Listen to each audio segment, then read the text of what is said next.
And then a few miles up the road there's people with donkeys and barrels collecting water from the standpipe tap miles from where they live. It's crazy. And these looking through the rubbish, look.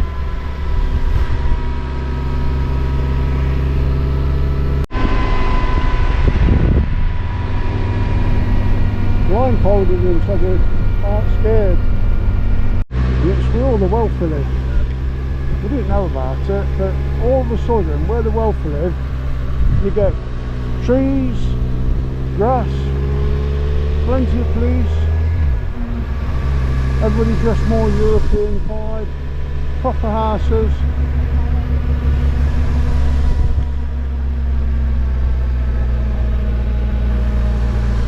Palace.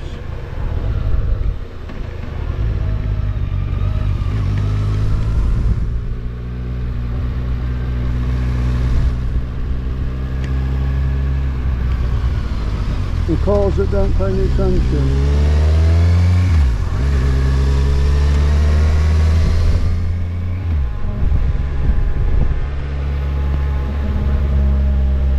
Street cleaning. Courts to play on. Totally different. Who would have thought this is in the middle of Morocco?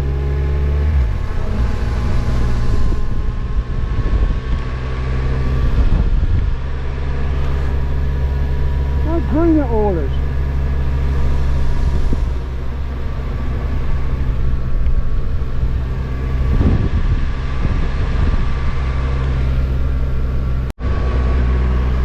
Made a pole that for phone reception looked like a palm tree.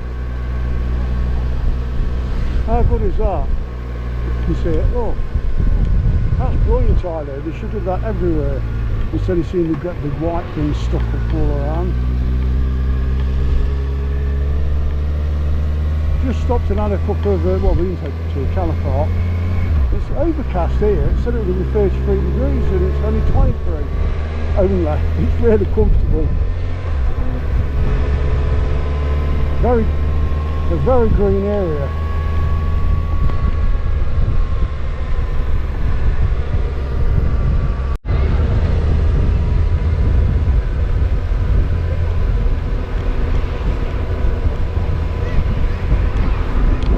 Safety. Everybody just does what they want.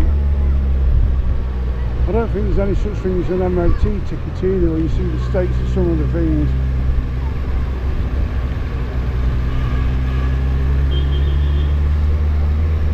Yes, it's a walled city, the old part, and everybody that lives within the walls doesn't have to pay tax.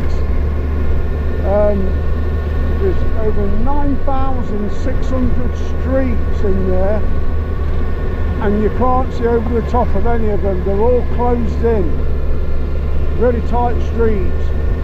There's no police there, you don't need it. It's just really a strange place.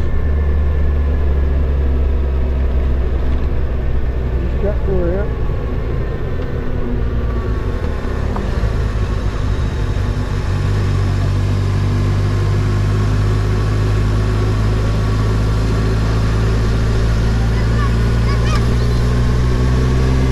Yeah, and yeah, there's a tour guide which I strongly recommend. I wouldn't want to try attempted it without one. You'd never find your way around the place properly. Took us to some really good, interesting places. Took us to this calf and said it's a really good calf, and he only goes there because it's clean. Anyway, we sat down and had Moroccan tea, a coffee, whatever you wanted, and it was filthy. The floors were filthy and not what we call clean.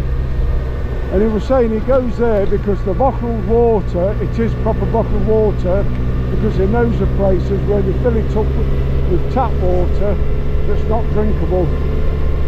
And saying that, the day before that, we was out having a meal and I had ice cubes in the orange juice, and you're told not to drink the ice because it's made with tap water, and I didn't ask for it, and it wasn't until I got 3/4 of the way down the juice that I saw there are ice cubes in the bottom.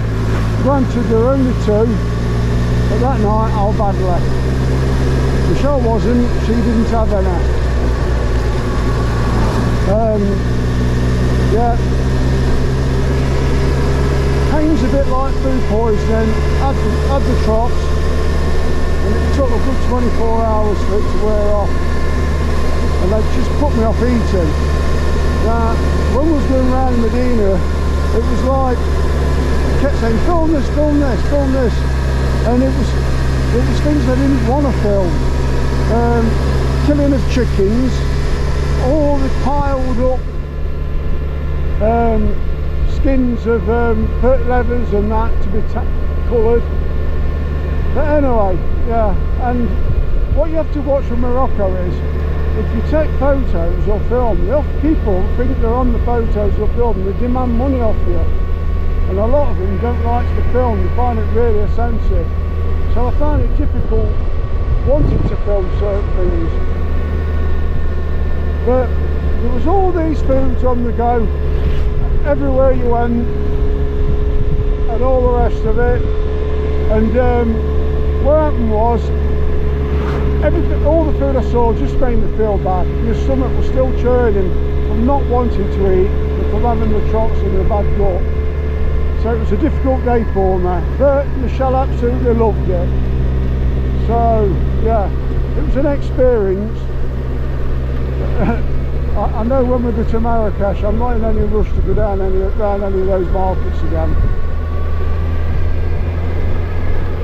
And we saw there was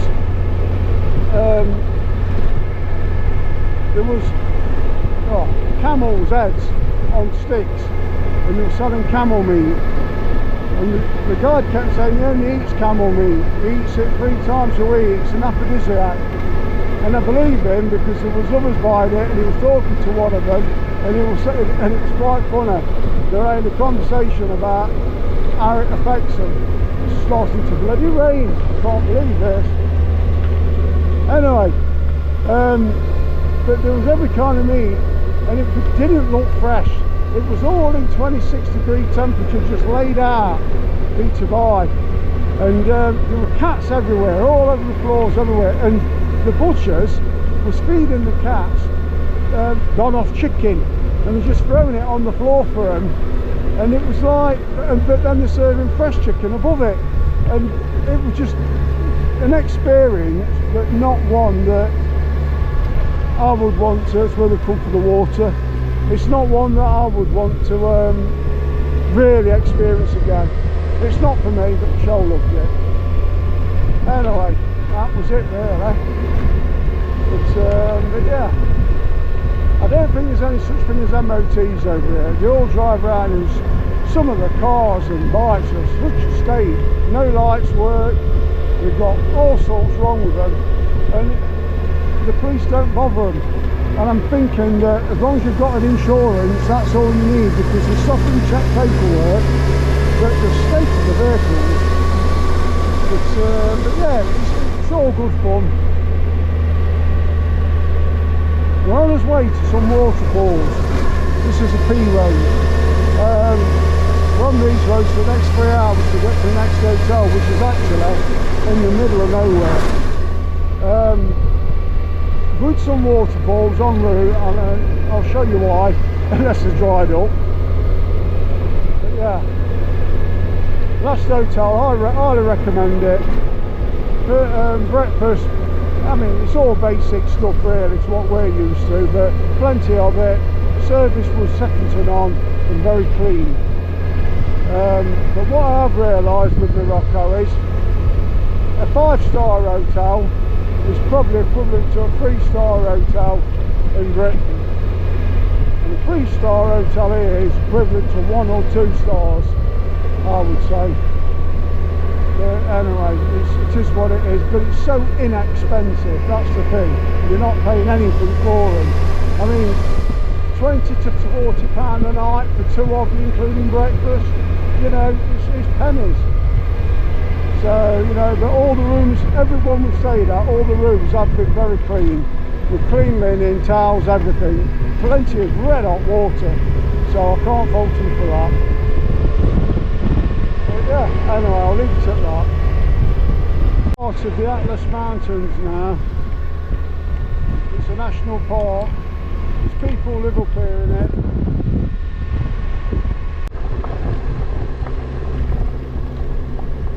So the P road has turned into a dirt track.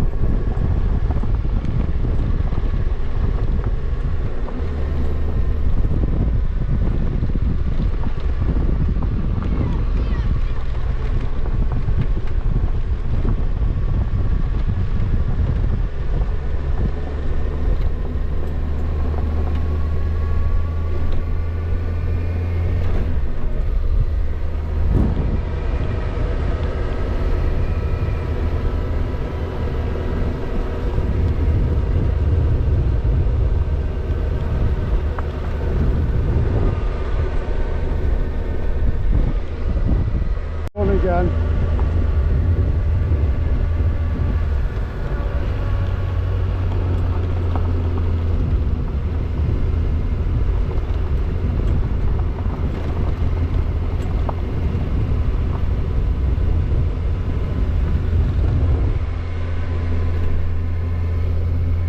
Back on tarmac.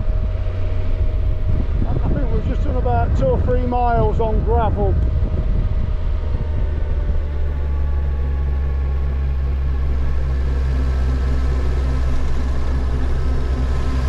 It just look like you've gone out, some of them. Others wave and some look like you've gone out. Wow, I didn't realise we climbed so high.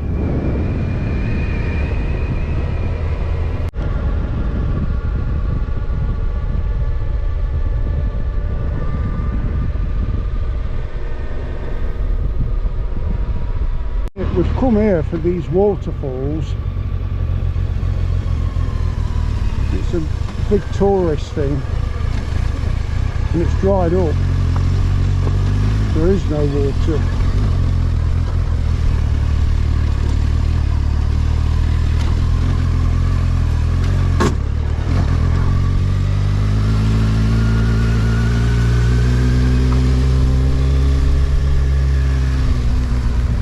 So that's all a bit pointless.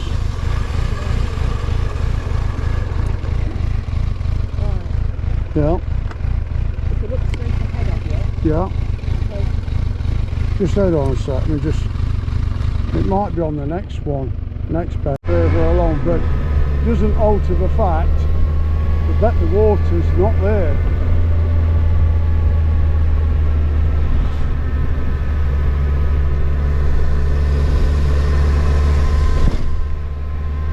Lovely coach there.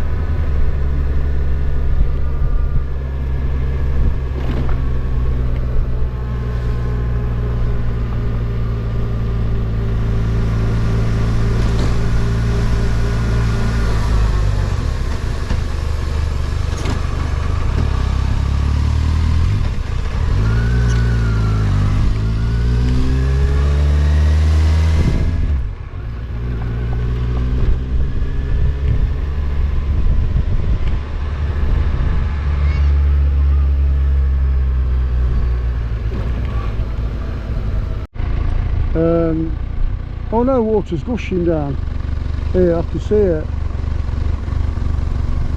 so we'll see. Might not be any point anyway. A lot of people here. There's no roads now, it's all dirt tracks. Don't know how long for. Anyway, we'll give it a shot. Right, that's it down there. Basically it goes all the way through, and all these huts and that, or some of them, serve tea and coffee and stuff. But anyway, I don't know whether to bother going down or not. Can't make my mind up.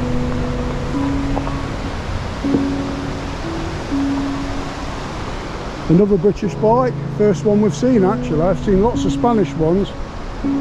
First British one we've seen with a couple on it.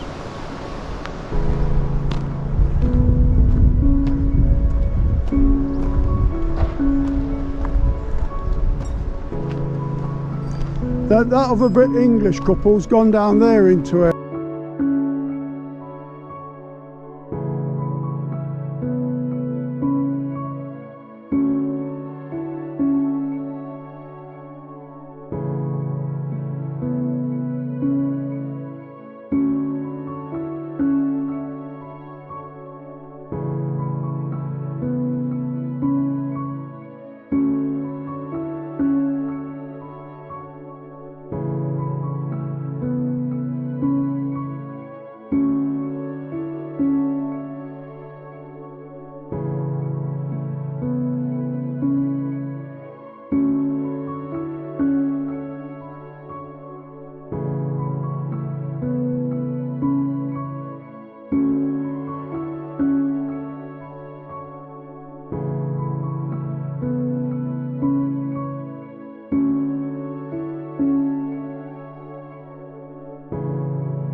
Well, I didn't expect to see monkeys. Apes, no tail. So they're not monkeys, the apes. Apes, right. Apes don't. Oh. Right. Oh.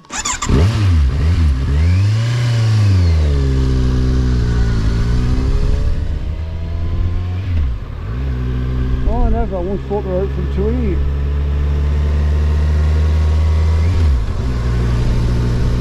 Cedar forest stretches for around about 100 miles. Yeah.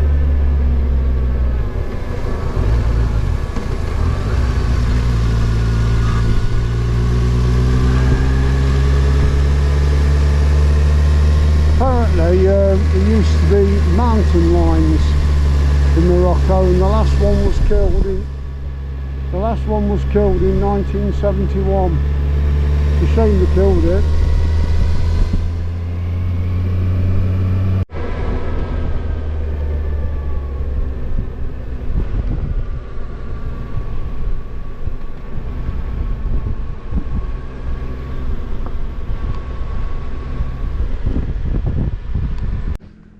Wow, spectacular view.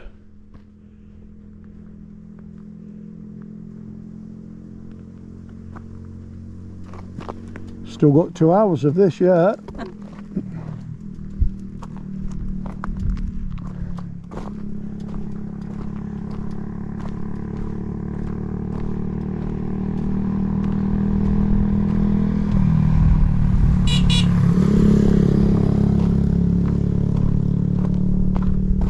We stopped back there for a drink of water, and some bloke pulled over, first car I've seen forever, and asked if we got a problem with bike. Everybody's ever so friendly, really friendly.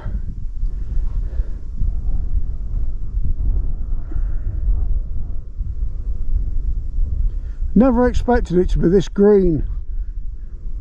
You go through some really strange. You go through like, and here it's just like desert, and then you go up the mountains and it's like this. Fantastic.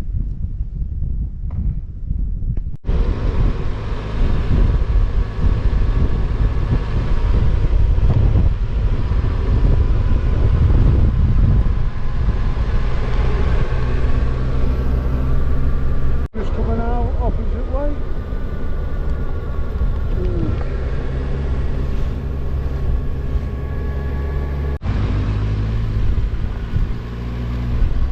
Wow, that's mega impressive.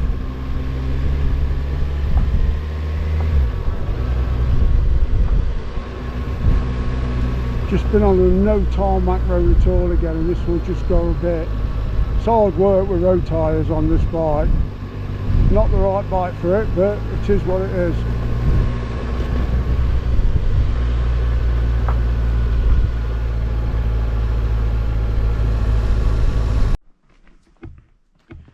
So the main road, well, the tarmac road is turned into a dirt track again, and for a long way, as far as we can make out, definitely right round that landscape, and we think we go round that side all the way up that side and across, so we'll see.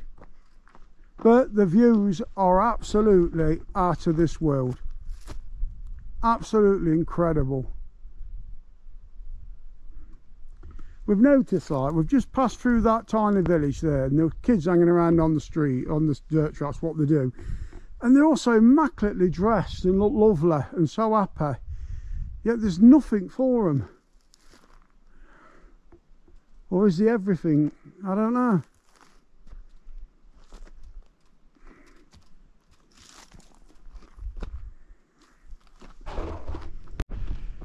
Well, I can honestly say this North Africa lot is absolutely, yeah. You've got every kind of colour you can think of.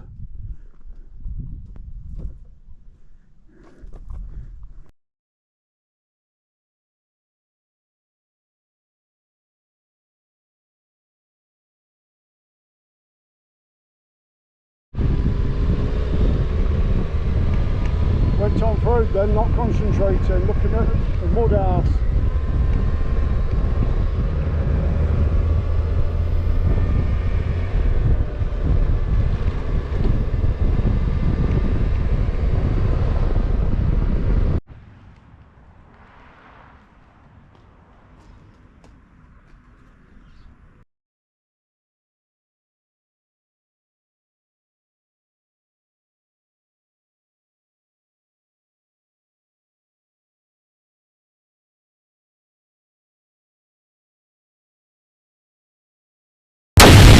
So here guys, the gateway to the Sahara Desert.